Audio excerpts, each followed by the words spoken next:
Assalamualaikum warahmatullahi wabarakatuh. Nah, sebelum kita masuk ke kegiatan pembelajaran, ya hari ini sebaiknya dulu kita berdoa ya. Siap. Sebelum kita belajar, mari kita berdoa menurut agama dan kepercayaan kita masing-masing. Berdoa dimulai. Doa selesai. Nah, sebelum kita masuk kegiatan pembelajaran, saya ingin ya melihat kehadirannya dulu semuanya ya. Saya absen dulu. Ya. Adi Darmawan, Pak. Ali Imron, Pak. Ada. Pak Yasmi. Ada punya materi yang akan kita bahas pada hari ini masih ada kaitannya kemarin dengan Bank Sentral. Masih ingat Bank Sentral?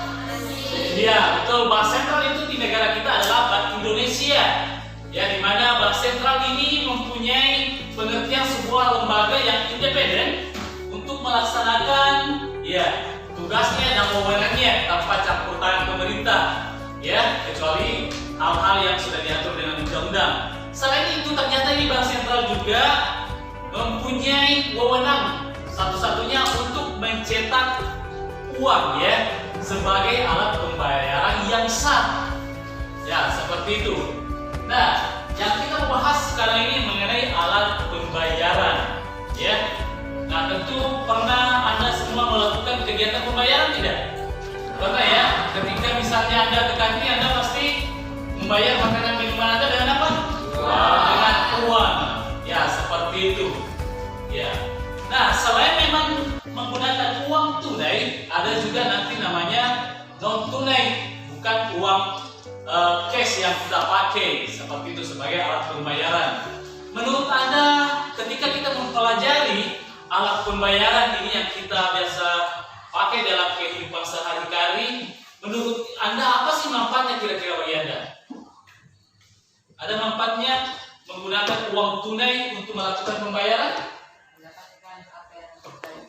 Ya, betul. Mendapatkan apa yang kita inginkan dengan mudah ya.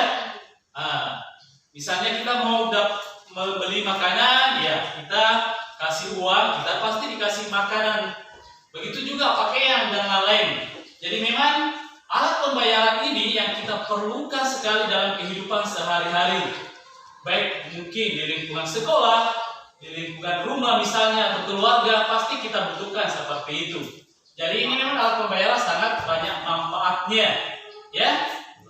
Jadi mengenai alat pembayaran ini kita akan membahasnya. Ini yang menjadi kompetensi dasarnya adalah bisa dilihat ini adalah mendeskripsikan Bank Sentral, sistem pembayaran dan alat pembayaran dalam perekonomian Indonesia. Ada pun yang menjadi tujuan pembelajarannya pada pertemuan kedua ini.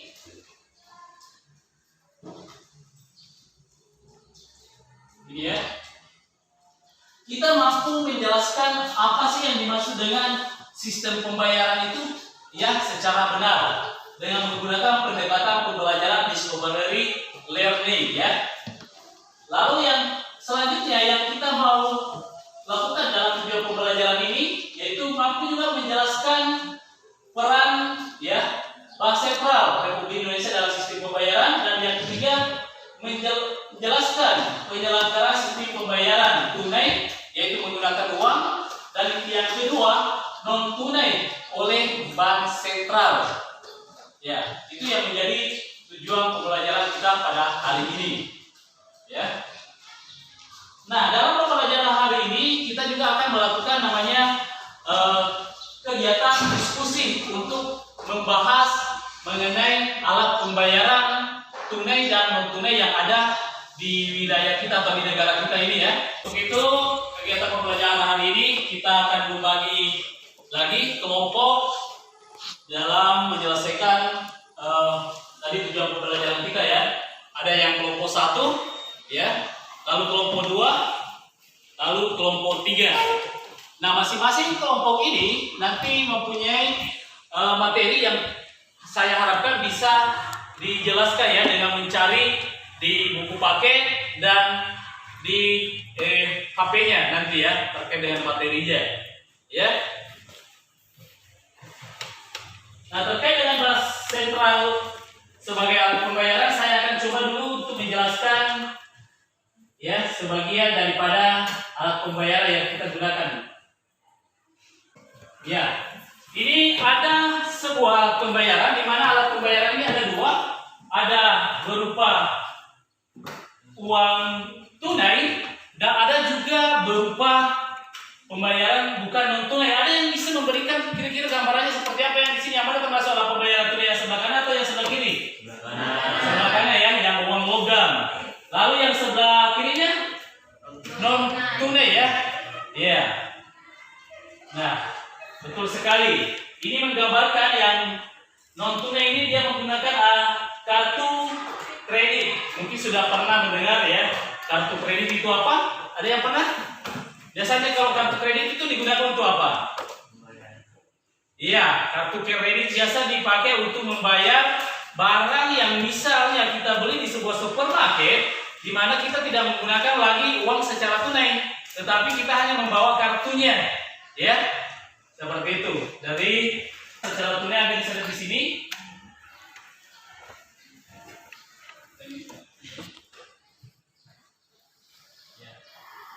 Alat pembayaran tunai adalah alat yang digunakan untuk membayar suatu transaksi secara langsung. Ada yang bisa berikan contohnya itu? Yang dimaksud dengan transaksi secara langsung seperti apa yang pernah Anda lakukan? Ya? Membeli barang di pasar, betul. Anda misalnya beli tas di pasar, Anda ambil tasnya, lalu Anda kasih uangnya sesuai dengan harga yang ditentukan, misalnya Rp50.000. Ya, Anda serahkan uangnya seperti itu. Itu yang dimaksud dengan transaksi secara asli dan ada fungsi turunan. Ya. Jadi kalau fungsi asli uang itu ada dua. Sebagai fungsi apa? Fungsi asli sebagai alat tukar, dan yang kedua sebagai alat satuan hitung. Ya, sebagai alat satuan hitung. Seperti itu. Kalau satu dia membahas mengenai uang dan sejarah uang ya. Lalu kelompok dua terkait dengan fungsi uang ya, fungsi uang. Ya, dan syarat-syaratnya kayaknya ya. Ya, lalu kelompok tiga terkait dengan alat pembayaran non tunai dan jenis-jenisnya. Sudah bisa dipahami mengenai tugas kelompoknya? Ya, kalau sudah tahu, ya silakan dikerjakan. Ya, boleh mulai dari sekarang, silakan kerjasama dengan kelompoknya. Ya, waktunya 10 menit saja ya. Kita kelompok berapa? Kelompok 3. Bisa ya kelompok 3 ya. Ya, silakan kelompok 3. Assalamualaikum warahmatullahi wabarakatuh. Saya atas nama Lisan ini akan mewakili kelompok 3, yaitu mempresentasikan materi yang kami bawakan, yaitu alat pembayaran non tunai. Nah, alat pembayaran non tunai ini adalah mekanisme atau cara bayar transaksi yang tidak lagi melakukan uang fisik. Nah, contohnya itu jenis-jenisnya seperti cek, kartu kredit, dan ATM. Nah, cek ini adalah surat perintah tidak bersyarat untuk membayar sejumlah dana yang tercantum dalam cek. Nah, kartu kredit ini digunakan untuk melakukan pembayaran atas kewajiban yang timbul dari suatu kegiatan ekonomi atau transaksi. ATM adalah alat pembayaran berupa kartu yang dapat digunakan untuk melakukan penarikan tunai atau transaksi dana. Iya, bagus sekali ya. Kita dulu untuk kelompok 3. Jadi tadi kelompok 3 sudah menjelaskan apa itu pembayaran non tunai dan jenis-jenisnya seperti apa ya. Tentu mungkin dari kelompok yang lain ini ada yang belum dipahami, atau yang ada pernah didapat mengenai alat pembayaran non tunai ini, bisa ya menyampaikan pendapatnya atau pertanyaannya. Ya, silakan. Ya, kelompok 2 ya, silakan kelompok 2. Selain dari kan tadi kita jelaskan tentang Non tunai. kan selain dari kartu kredit atau ATM ada lagi kita yang non tunai. Iya, ada yang begitu. Ya, bisa dicatat dulu pertanyaannya, nanti bisa dijawab ya. Nah, mungkin kelompok yang lain ada yang mau ditanyakan tentang alat pembayaran non tunai? Iya, silakan. Baiklah, Mas Romadiksan, sekolah di kelompok 1 saya menanyakan apa saja keuntungan yang bisa kita dapat dari menggunakan pembayaran non tunai. Sekian, terima kasih. Assalamualaikum warahmatullahi wabarakatuh.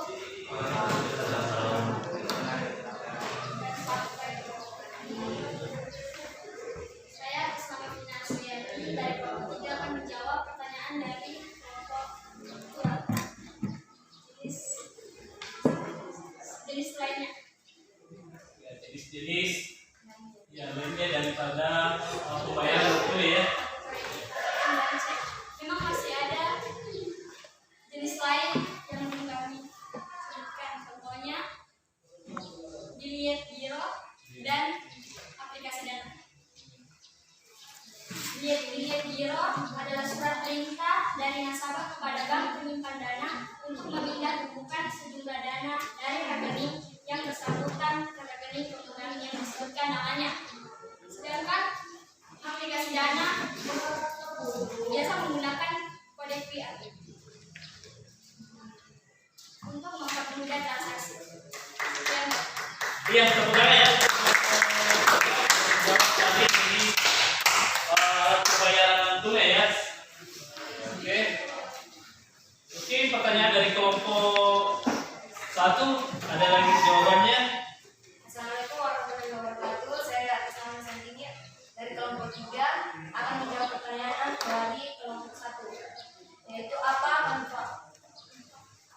manfaat dari melakukan pembayaran non tunai.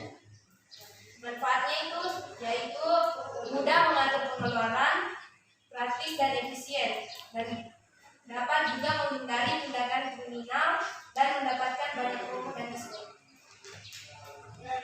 Iya. Sekian. Ya, bagus sekali ya, tepuk.